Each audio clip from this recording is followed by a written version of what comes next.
All right, we've got another episode for you here on this lovely Tuesday. Not a lovely Tuesday. Not a lovely Tuesday. Just full disclosure, I don't know if, hopefully we'll be able to get past the mood that I'm in, at least I think Nico's in too. I think we can, but we should address what's going on in the nation. Yeah, I mean, I just read the news. I didn't even know about it until now. There was a mass shooting in Texas at an elementary school, and 14 children died, and one of the teachers passed away as well. It's sad. It's heartbreaking. It's sad, yeah. I mean, you were saying, you can say hearts out to the families. I mean, yeah, of course. Which really we do hope the best for everybody, but I mean, hoping the best isn't gonna give you your child back, and then we're sorry. We can't do anything about it. And we're not here to make any big political statements. No. But this just happens too much. Yeah. I think everyone can agree on that. This happens more than it should, and more than once. More than 0 times is too many for something like this. Yeah. And I mean, it's sad. Yeah, it's sad. There's not much you can say to it, really. Yeah. Anyways, our hearts are out to the families, of course. Let's just switch gears into a more personal tone. Just for the schedule of the podcast, this episode obviously is going to be a review of Men. Who's the director? What's the director's name? I forgot. Alex something. Nico's looking it up. But this will be our review of Men, which released on Friday. I was out of town this weekend. I was at a wedding. Ooh, this has bad reviews. Well, not terrible reviews, but Google users, 47% of people like the movie. Wow. I didn't think it was going to be that low. Yeah, I mean, I didn't hate it, but... Yeah, I didn't hate it either. I liked it. But yeah, it released last Friday. I was out of town, so that's why we didn't go and see it then. Director, it's Alex Garland. This was distributed by A24, DNA Films, and Entertainment Film Distributors. It had some interesting trailers. That's what piqued... Our interest, yeah. I honestly, we could have gone and seen it Thursday. I wasn't dying to see this movie. I was sort of getting ready for leaving. Right? Well, I wasn't even here Thursday. I had a long weekend. Nico's about to have a long week, sort of coming up. Nico's about to travel. It'll be quick. It'll be quick. I'll be gone the 25th. I'll leave the 25th. I'll be back the 27th. So maybe we see Top Gun, or maybe we see it the 28th, Saturday, which is the day after. Yeah. All right, so 28th, expect our Top Gun review. That's just what we've got on the horizon. So this weekend we'll have the Top Gun review. We're going to sort of back-to-back here with Men and then with Top Gun. But yeah, also in the news, the Johnny Depp trial is still raging on. We're going to have a special pod episode released somewhat after the week after that is done. The trial's goofy. I don't know. Wait, it's ending. Is it ending this week or next week? It's next week, right? I think the judge has extended the court days so that they finished deliberations, or sorry, not deliberations. They finished their arguments and witness testimonies before the 27th. I think they're trying to finish before or on the 27th. So I think the case itself, the actual trial proceedings, will be done this Friday, and then I don't know if the jury is going to have a decision that day or if they'll come back with it the next week, if it'll be after Memorial Day, which is the 30th. So I guess we'll see then. But we'll have either way. I think that episode will release around the time that the decision is coming out, from what I have read and heard about the trial. Yes, but let us know if you guys can guess what movie we're reviewing in either celebration or as our form of riot. Yeah.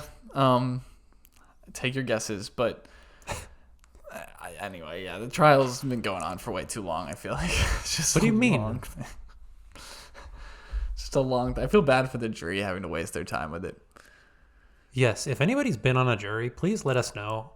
You don't get your phone or anything for as long as this trial is going on. So if you it's a full month for these people. Sure, but let's say the OJ case, right? That was a couple months, wasn't it? Yeah, I think so. For something like that, in today's day and age, you wouldn't have your phone, you wouldn't have the news, you wouldn't have anything. Am I correct? Yeah, that's correct. Yeah. I think they're just holed up in a hotel room, and they can't have access to the outside world. Do they get to go for a walk or something? They probably get to do that, but they're probably with someone that's making sure they don't contact anybody or escorts you. Yeah, probably. Okay. Well, if you've served on a jury, please let us know some more details if you could. Tweet at us at reviewsreally on Twitter, or our Instagram is just really reviews. Yeah. Whatever way you could find us, let us know. We're interested. Yeah. Anywho, beyond that, we saw Men. Alex Garland, or is that Alex Garland? Is that his name? Alex Garland is the director. Alex Garland, his third film that he's directed. He first did Ex Machina. And then he did Annihilation. I saw Ex Machina. I liked it. I didn't even realize that Men was directed by him. Yeah. The worker at the theater was like, "Oh, have you seen any of his films?" And I was like, "No." And she was like, "Oh, Ex Machina." And I was like, "Oh, yeah. So I didn't know a ton about this film other than seeing the trailers for it, which, like we said, is what piqued our interest. Like, it looked like an interesting horror film. It did. And I think that's what it was. It was an interesting horror film. Yeah. We'll get into that if we spoil a little bit later on, but of course we'll follow our formula, our spoiler-free section. But real quick, the cast, the main two people you need to know about, Jesse Buckley plays Harper and Rory Kinnear plays Jeffrey. Yeah, both of them did a really, really good job. That was one of the positives. I liked the performance. Oh, wait. The whole cast is 4 people. Yeah. I didn't realize that. I didn't think about that. It was kind of impressive. I mean, they pulled it off. Like that. So there's Jesse Buckley. She's Harper. Rory Kinnear is Jeffrey. Rory Kinnear, if you've seen the trailers, I don't think this is spoiling it. He plays like 10 different characters. Yeah. And then there's Papa Asidiu. I'm sorry if I butcher that. He's James Marlowe. And then Gail Rankin is Riley. Okay. Those are the 4 people in this movie. Yeah. I didn't think about that. I could have sworn there were more people like running around in the background or something. I mean, the fact that you didn't think about it shows how good it was. Rory Kinnear is, I think, the standout for like what the main antagonist, I guess, is. Like he does a good job. Do you think he's he's the main draw of this film? I think the premise of him being multiple personalities is the main draw, because they did highlight that in the trailers. Yeah, when you look at the trailers, you'll see he has different costumes, he's different characters. And he pulls it off. I think he does. I think he pulls it off, and the writing for it was good. Like he is scary. Like legitimately scary. Yes. It's a disturbing film. Yeah. Nick and I were like genuinely frightened through the like early horror sequences. I was like physically uncomfortable. We were uncomfortable later on as the film also progressed too. Yeah. We'll get into that. But even in the early moments, I was holding my breath. You know, it was dead silent in the theater, which is perfect for this type of thing because it's silent on screen. The main character, she's just alone in like a creepy area, and yeah. So we walked in. We missed maybe the first minute or two. Yeah, I don't. Not think we missed the anything. biggest deal, but from what we understand, she's at this Airbnb or something, or she's at some rental property. Yeah, just some rental property. I think it's in the trailers that she is sort of retreating to a rental property, because she wants to deal with the guilt or grief or whatever of losing her husband to a ex-husband. Yes, to a suicide. Yes. And then you learn more about their relationship as the movie goes on. But that's all I'll say about plot. Yeah. I think that's all we can say about plot without spoiling. The plot was interesting. It was intriguing. It was intriguing. Yeah. But I don't know if it landed on its feet very well. Okay. That's what I think. That's a fair statement, and I think I agree. I think we both agreed when we were talking about it in the car on our way to pick up dinner. They did a lot of good things in this film. I think we focused on the negatives early on. Yeah, I think that's just because it left us with a little bit of negative feelings. Or we had more questions than we did answers. Yes. Which can be okay for films. It could be good. Yes, I almost never want to have more questions than answers. Like, yes. I think if you leave one big question, I think that isn't necessarily a bad thing for me. Yeah. But if you leave more questions about even like just the happenings of the story, then that is a negative. Yes. And that's why I was like, that's why I left a little bit of a bad taste in my mouth. We're kind of jumping all over the place here, but like, we gave you the plot. Yeah. Harper goes to that place. Things start to go awry. Whatever. There's some really creepy shots in the way it's edited, in the way that they use some of like. They're following her through the woods. I mean, this is not spoiling. This is in the trailer. And there's some shots here, like it's just pretty extended duration with some creepy noises, some just well edited sound, and some like shots, like just watching her from a hill above, yes. like sort of putting you in the shoes of like the supposed villain or just monster following her. Yeah, it is really creepy. Like I didn't expect that to creep me out as much as it did. Yeah, I didn't connect those dots of like some of the camera work as being the monster or whatever it was following her. But it made you feel uneasy, I'm sure. Like it was. No, I wasn't paying attention to it that well. I was just like, oh my god, this looks so cool. Like this looks beautiful. I thought the cinematography was really good. It was really, really good. I think that's one of the highest points of this film. Yeah. I think they had a good soundtrack. Mm-hmm. I don't know if Jessie Buckley, the actress, was actually playing the piano in one scene. If she was, good for her. She was really good. Yeah. But yeah. Yeah, well acted, well shot. Definitely one of the creepier, like, makes my skin crawl kind of movies I've seen in a while. And I've seen plenty of bad horror movies or just horror movies that I don't like for this reason. Like, this nailed the pure, like, horror element for me. Like, I am genuinely afraid for this character. Yeah, I don't think I've been as afraid watching a horror movie or any sort of psychological drama or thriller, whatever you will. I don't think I have been like I have this.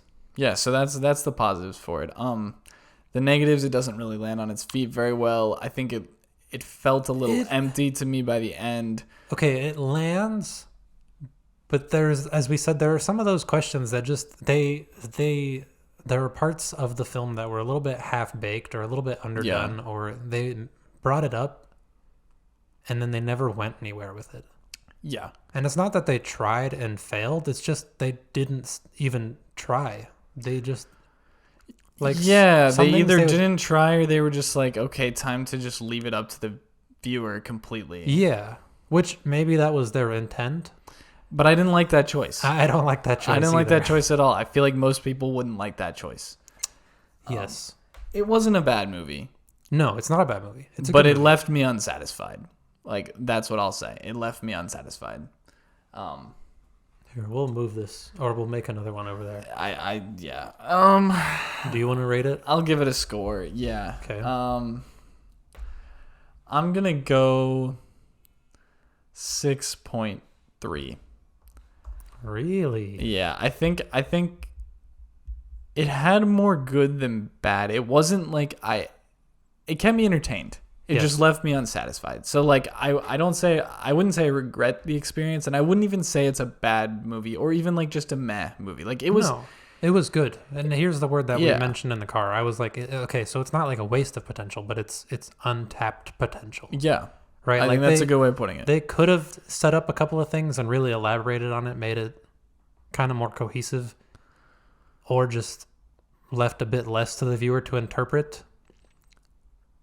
But they didn't. Yeah, they just chose not to. It had a lot behind it. It had a lot going for it, and then they just maybe didn't choose to execute one or two things, and that was what kind of held it back a little bit. Yeah. But that's not the worst thing in the world. No, and it was still enjoyable to watch, and it was frightening at the end of the day. So, what did you think? What was your score? Because I was genuinely scared through most of this film. Actually, kind of like all of it, honestly. Yeah, for me, it was really like all the way up until like the last 5 to 10 minutes. At that point, I was just more shocked. It's wacky. Yeah, it is wacky. It's like, wacky. The girl who gave us the tickets, she was like, "Yeah, it's wild in there," and we were like, "Okay." Well, she was right. She was fully right. That is one of the weirdest. Yeah, that's one of the weirdest things I've seen in a while. Like the ending of this movie. Yes. So you gave it a 6.3. I'll probably go a 6.7. Honestly, I thought it leaned close to 7, but I didn't think it was quite there at 7. Yeah.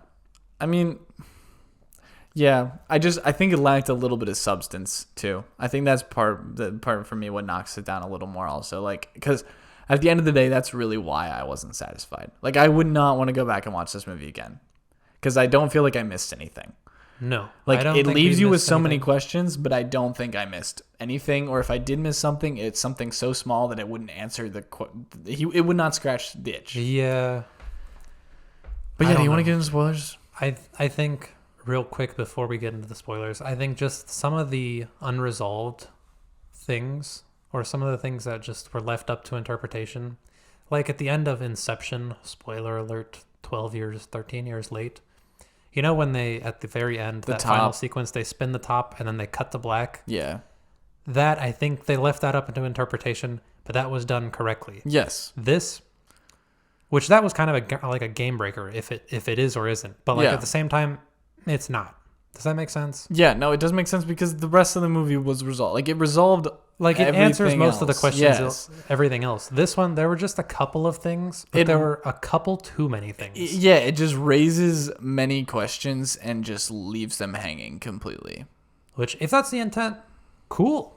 I don't even know if cool. I don't like it. I wouldn't go for that personally. I don't think most people would. I'm not certain everybody who came out of the theater with us was too excited about that either. But yeah, there was some chatter I overheard people in the theater with us were just like, I don't know, like, I don't know if it was worth it, like, you know, like just stuff like that, or even just like shocked by the final stuff, which we'll talk about in spoilers. Yeah, I don't know. I thought it was good though. It was good. It was good. I'd say go watch it. I would say watch it too. It's rated R. I'd say definitely understand that means they can pull out whatever card they want here, and you can't be shocked. It's crazy. It is crazy. If you want a crazy trip, go watch it. I wouldn't like go out of your way if you're not, really into movies. But yeah, this isn't the first thing I would recommend. Sure, it's probably not the last. No, I think Morbius still holds that special place in my heart as worst movie I've seen. I'm glad that we haven't seen anything as bad as that, because that was one of the first movies we watched to review, and I'm glad that we haven't had to revisit something like that. I think we should. Maybe someday. 1,000 listener special. Yeah, 1,000 listener special. We're going to review Morbius again. That sounds miserable. Anyway, let's get into spoilers. We're already like 17, 18 minutes in. I don't think we have to go long with spoilers. I think there's just two... Or let's just start with the husband stuff. So the husband stuff... the morb head. When he starts morbing all over the place at the end. Well, I want to start with the husband flashback sequences. Okay. So it's sort of revealed that like their relationship is not good. It's a bad relationship. Yeah, she wants to get a divorce. He threatens to kill himself, and then he like punches her. It just seems like kind of an abusive, sort of toxic relationship. Like a Johnny Depp Amber Heard type of thing. Yes, but maybe slightly worse. Yeah. No, it was pretty manipulative, actually. Yeah. He was just like outright, if you divorce me, I'm killing myself. And I was like, ooh, that's touchy. Yeah. So there's that. And really, she's just dealing with the guilt and weight of that suicide. So you commit suicide. I already said that. Yes. Like, she's just dealing with the weight of that the whole movie. Yes. And so... That's where this is like our first main big problem of what's left up to interpretation. We don't know if the husband was secretly some paranormal thing who changes to these multiple men, or if it's all just, as Nick was telling me, like the physical, or no, a mental, physical, like subjectivity. I thought it was a psychological like manifestation. That was what I wanted to believe leaving the theater. That like so anyway, this guy, the white guy that you see in all the posters and everything in the trailers, he just like has multiple different personalities, and he's just, by the end of it, he's like after her, trying to kill her maybe? I don't know. You can't really tell. He's first introduced as Jeffrey. Yes. And he is the guy who owns the Airbnb, whatever you want to call this place that she's renting. Yeah. But he's also every other person in this town. He's like the priest. He's the bartender. He's the cop. Some random two guys at the bar. Yeah. Some random naked man who lives and runs in the wood who puts leaves inside of his skin. Weird stuff. Yeah. And he's a child. And yeah. It's weird. This thing is just whatever this is haunting her. This guy is haunting her. Right. So not only does she get these flashbacks of her husband, but he just starts morphing, whatever you want to call it. And he just goes, it's Morbin time, and he just changes into the next version of himself, which is one of the 8 to 10 people on screen. And while she was being chased, that whole suspense sequence was pretty good. It was freaky. He would show up out of nowhere, noises lights, would happen. the front yard lights would cut off, Yeah. and then he would disappear when they came back on, or he would just change into somebody else, and he'd be at a different location in the yard or something. Yeah, that was creepy. That kept me on the edge of the seat. And I thought it was good. They did really well. Yeah. After that big chase sequence climax thing, she injures him a little bit. She starts stabbing him with a knife, classic, And then she discovers they're all the same person. Yes. So she finally discovers the thing that we've known the whole time, that they're all the same person, or just in different bodies. What we thought was the case, because there is in the bar. She goes to the bar and she sees all of them together. Yeah, but she doesn't put it together. She doesn't put it together. You're right. They're you're all right. the same person at that point. But every time when we see them chasing her, it's just one of them on screen. That's true. So there was that. Yeah, it was interesting. A little bit. Yeah, and a weird dynamic, but a weird thing. It still freaked me out a little bit. Did a good job of that, but also, let's just talk about the big shit at the end. Wait. But okay, so you mentioned she injures the one, and then she discovers, or she finally learns that they're all the same, because imagine you stab a knife through your forearm and cut all the way down and split your hand. It was gross. It was weird, but she really sees that on all of the next phases that he turns into. Yeah. So that's how she's like, oh my god, they're all the same. Yeah. Okay. Now your final big thing. Yeah.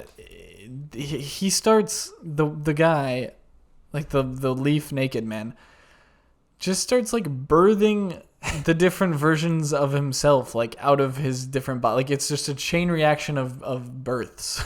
And it shows you everything. Yeah. You see a full birth. You see a vagina opening up and a man crawling out of it. A fully grown man. Fully grown man. Benjamin Button type stuff. Fully grown men just coming out of these vaginas. Which is interesting, because you also see the entire stomach growing at the same time as he's developing this man. And he leaves, I kid you not, I think they actually birthed 7 times on screen. Yeah. Who thinks of this stuff? That's what I was saying. We could not conceive this if we tried. Yeah.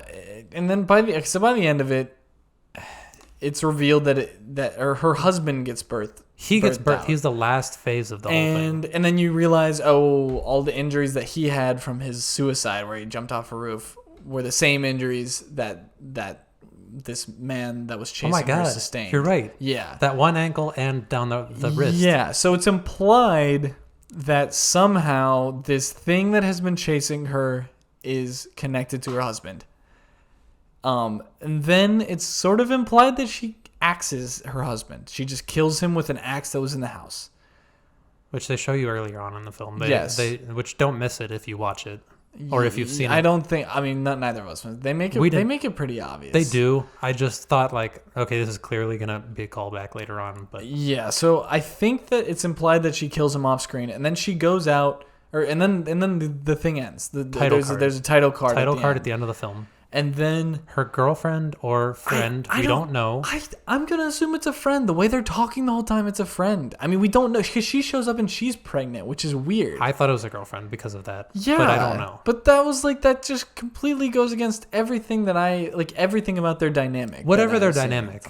Friend, girlfriend, whoever, she shows up to the scene. Yeah, and the physical evidence is all there. So it can't be psychological is what we're guessing, but it has to be. That's what the thing is saying, but I don't know. So it could have been paranormal, and our theory is if it's paranormal that her husband, when he died, somehow reincarnated or did whatever and became this random white dude, Jeffrey, and then could just keep changing into multiple places until he eventually just meets up with his wife and returns back to his former self. Yeah, but why?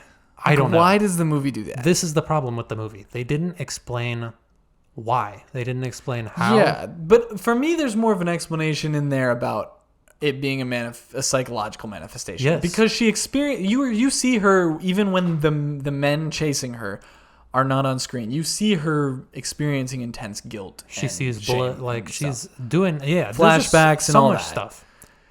So that's why I wanted to go with the psychological route. But then the sort of, I guess, post-title sequence, all the physical evidence is there. Shows up and sees all of the blood, sees the crashed car, sees everything. So that would tell you that it can't be just psychological. Exactly. But why? We don't know. Exactly. It has to be paranormal or psychological, and we have no other evidence to base why it's one or the other. Yeah. I just remember they kept showing the weird sequence of the rock that's in the church. They kept just flashing that throughout the whole sequence of like the chase and everything. You know what I'm talking about? There were a couple scenes, not even scenes, sequences where they just shot the rock being in like this room that they argued at. And that would just be like a random flashback that kept occurring. But she never saw the rock at that room. She saw it in the church. Yeah, it was, there was no explanation to why that was there. I mean, there was tons of little stuff like that. Yeah, which obviously like the door, like there was a lot of stuff. Like anyway. Did you catch the door being open the first time when there's the naked guy in the yard? No. She walks into the one room with her friend on the phone. And the door, when she's walking past it, she walks past the door, and the door was creaked open. Yeah. And then she goes back and closes it, and he reaches in. Oh, my God. It was creepy. That was weird. Creepy. They set it up really well. They did. And like some of the little physical things looked really good. They just didn't do enough with it. I don't know. It just left with so many questions. I don't know. I mean... Psychological? Or not psychological? That's what I wanted to believe. Because... Not paranormal. Even the dialogue with that suggested that, like, because the end message that I sort of was getting from it was like, okay, she's finally getting over this guilt. Like, don't let an abusive man or abusive partner control you.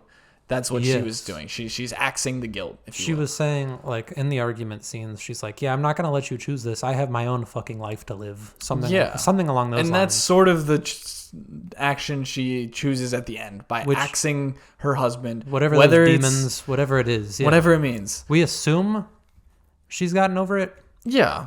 And that's a good message. Yeah. But it's simple. And it's like, okay, cool. But they didn't answer any of the other questions. Yeah. That's the problem here. And that's not even that unique. It's like, okay, she gets over it, you know?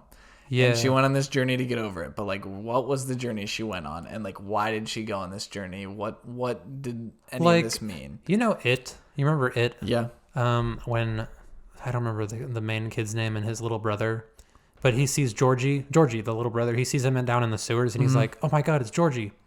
Imagine that sequence knowing that it's actually it, the monster, or whatever psychological that thing is. They did that whole thing correctly, and they didn't really leave too much up to interpretation. Yeah. This one, he embodies the dead person, or if maybe it is a dead person, we don't know. And then they just left everything else up in the air, and you have no idea what to pick and grab at. That movie embraced its paranormal aspects. It did. It embraced the paranormal stuff. This movie, Men, did not. Yeah, it didn't really commit to psychological or paranormal. Yeah. It was just stuck in between, and then you're just like, I don't know which one it is. Also, it's a stupid title.